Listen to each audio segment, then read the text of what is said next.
Hello and welcome back to the Funny Show. I am your host, Mr. Funny, and today is the day where we are reviewing my most anticipated game of 2017. That's right, my friends, we are reviewing Splatoon 2.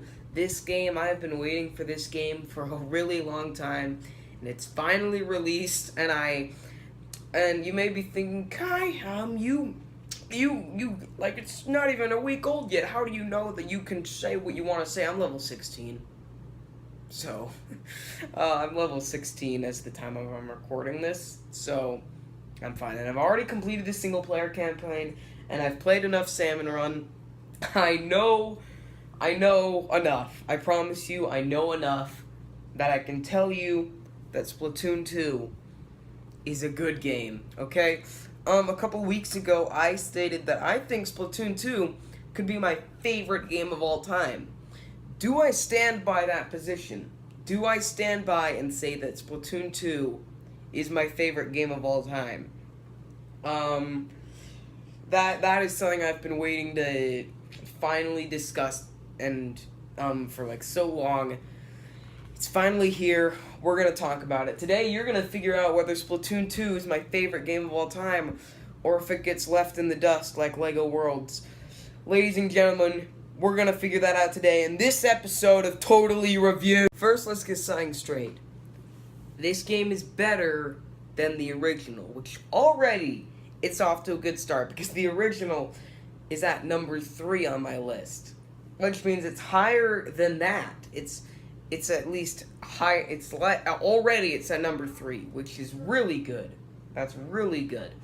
Oh my gosh. Like, I don't know where to start talking. There's so much to talk about. Let's start with the single player campaign. All right? Let's start with the single player campaign. Let me just footage. Hang on, I gotta turn on. I'm so professional. The single player campaign in the original game was probably more. I feel like it was more of an afterthought than something that they were like, oh, we need to put a single player campaign in there, and oh yeah, we'll do multiplayer as well. It was definitely more of an afterthought. Like, they definitely finished the multiplayer. And they were like, maybe we should put a single player. Yeah, let's do that. So they did that. It was definitely more of an afterthought. But in this game, it definitely shines through and definitely has shown that it's not. It was an afterthought in the first game, but now it's mastered. I mean, I never did the single player in the original. Okay, that's something I'm still not proud to say. I'm not proud to say that I never did the single player. But I can tell you that the small amount that I actually did, I did a little bit of it. The small amount that I did, I can tell you that this is a lot better than the original.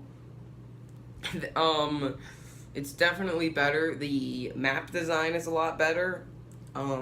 There's a lot more enemies, and a lot more crap to do. The music is better than the original, I can tell you that. I love one of the songs in there, specifically one of them. It goes, dan, dan, dan, dan, dan. What am I doing with my life? The puzzles, they're fun, they're great, I like them. I enjoyed it a lot. I definitely enjoyed it. Let me talk about the bosses. I liked the bosses. For me, I never really get attached to many bosses. I can never tell you, oh, that boss, I remember that boss, I'll never forget it. I never really get attached to bosses. There hasn't been a single game that actually has got me attached to bosses. And this game does fall into the category. Not many bosses I'll remember, but some, they do have funny designs, like the ones that are in the background right there.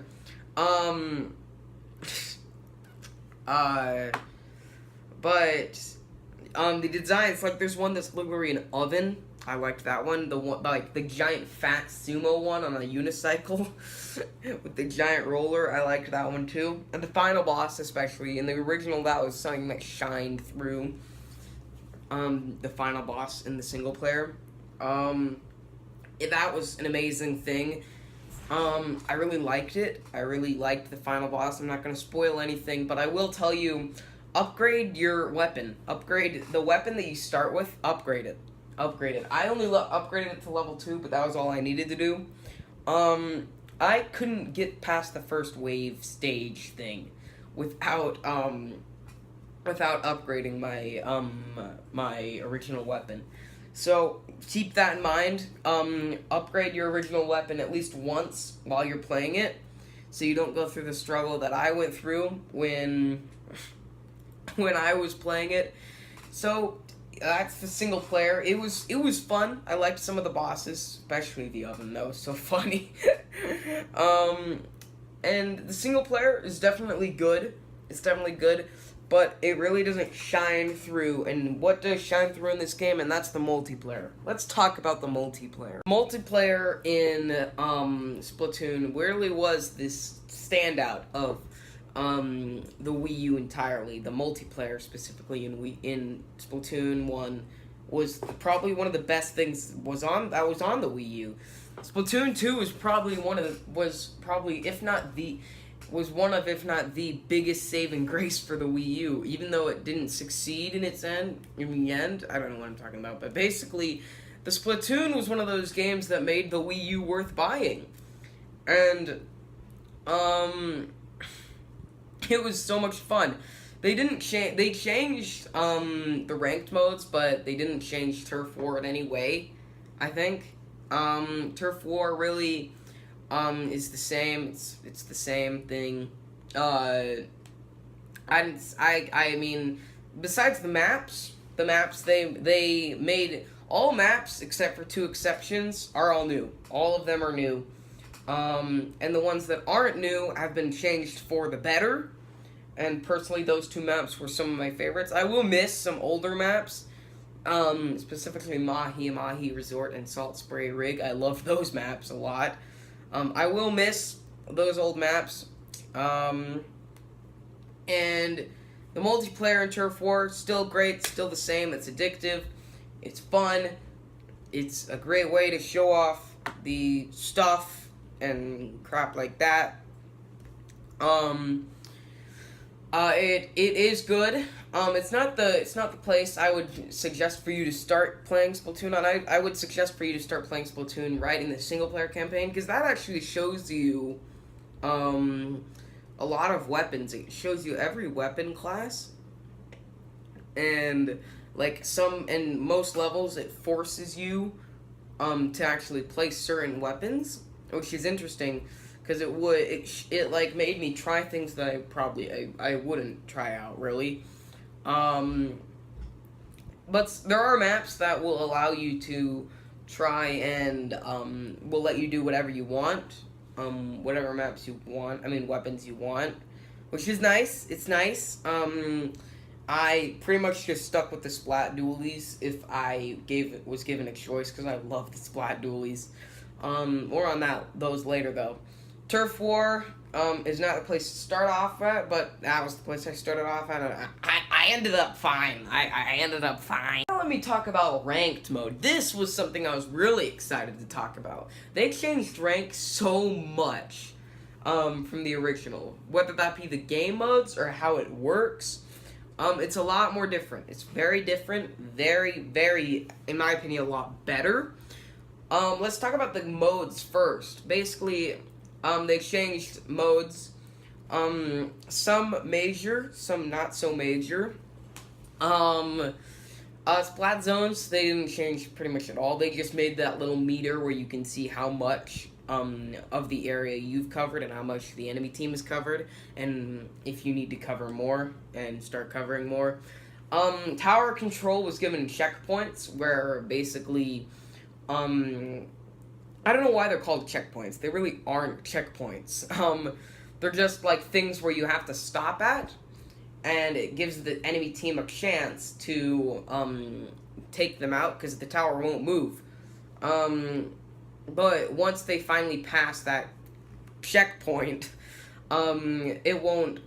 It'll disappear, and you don't have to go back to it. You don't have to stop at it again. And the enemy, they don't work as checkpoints, though, which is why I'm confused on why they're called checkpoints. They're just there to give the enemy team a chance to counterattack and slow them down. it is fun. It is a nice way to counterattack people. I do like it. I think it's a good idea. It was smart. It's just you can go past the enemy team still can go past it, and it doesn't work as a checkpoint. It doesn't work as a checkpoint. That's just what I'm trying to say. Okay, they don't work as checkpoints. Rainmaker, I feel like they changed the most. Instead of this weird tornado thing that the Rainmaker shoots out of, it shoots out like a little like grenade style thing where basically like you charge it up and then you shoot it and it's like a big ball, and then when it makes contact with something it like goes in and then goes out and makes a huge explosion. I personally like that a lot. I do like that change a lot. I am really good at Rainmaker. I think I'm actually B- in that one, which is insane. Rainmaker, I also do think that's going to be a lot more fun for me. I really didn't like Rainmaker in the original game, so Rainmaker's going to be a lot more fun for me in this game. How ranked works now is a lot better than Splatoon 1. Basically, you had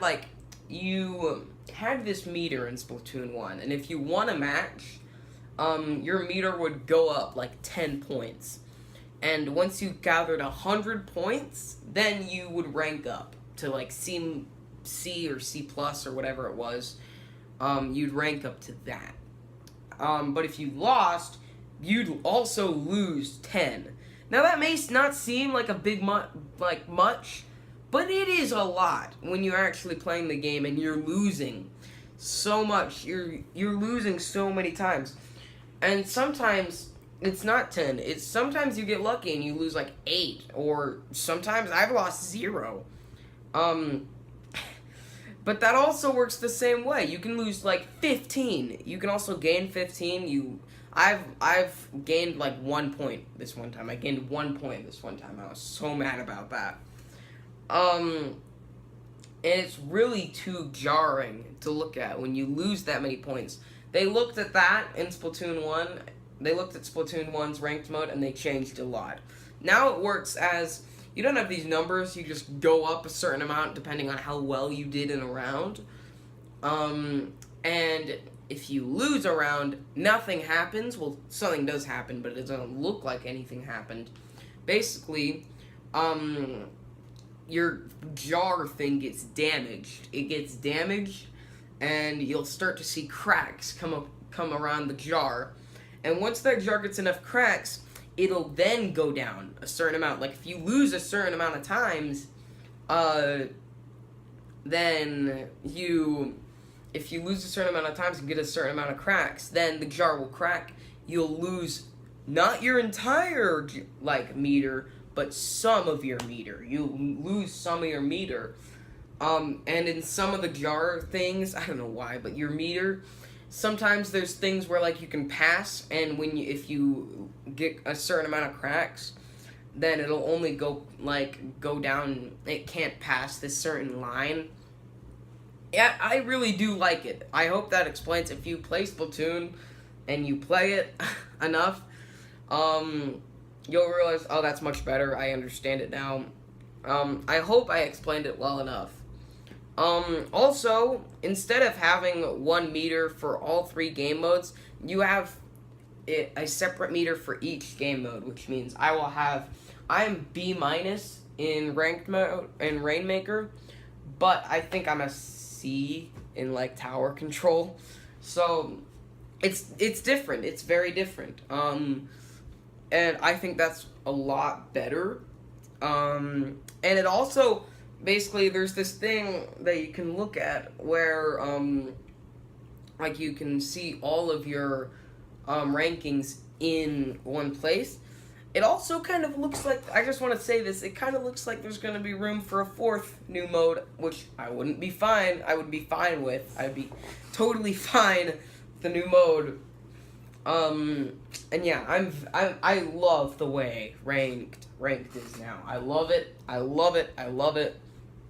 like it. And I'm playing ranked a lot more now. I feel like I could say I played ranked more than Turf War, but I don't think I did. I don't think I did. So, yeah. Now let's get on to Salmon Run. Salmon Run. Salmon Run. Sorry, I don't have gameplay for Salmon Run. I don't know why they didn't give me a video of Salmon Run. I wanted a video of Salmon Run. It's basically this mode where you and 3 other people. Sometimes you can set up a party, and it could be with friends. And you fight these AI people. You fight these AI people. These salmon. They're called salmon, and they're AI. And there's certain bosses. If you kill the bosses, they'll drop these golden eggs, and you gather these golden eggs and you put them in a basket. And you, if you get a certain amount of eggs in this wave, then you can move on to the next wave. It's really fun. It's really a fun game mode. If all 4 people are dead, like, basically you don't just revive around a certain time. You have like this weird lifesaver thing around your back, that when you die, that lifesaver is above the ink, and if people shoot it, then you're back alive. If all 4 people are dead, game over. It really is a fun game mode. I did a video on it. If you want to check it out, it's really cool.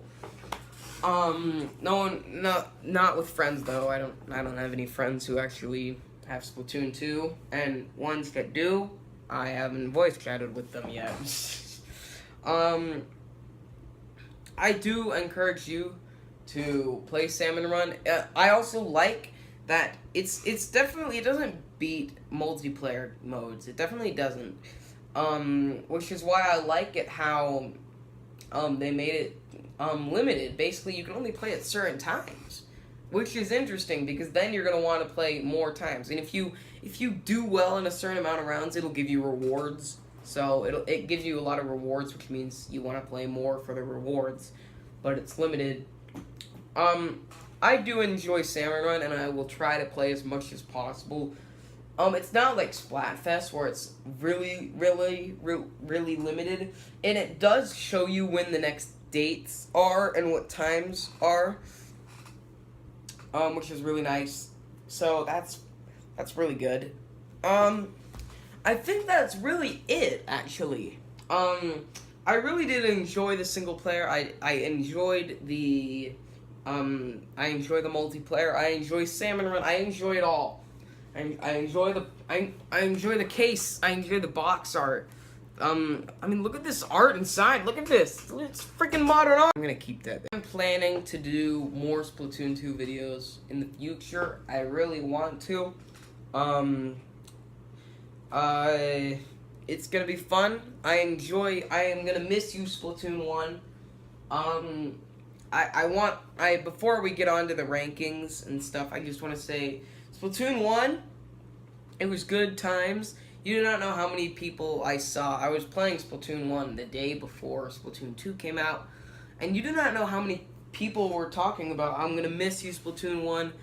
I'll hope to see you all on Splatoon 2, stuff like that.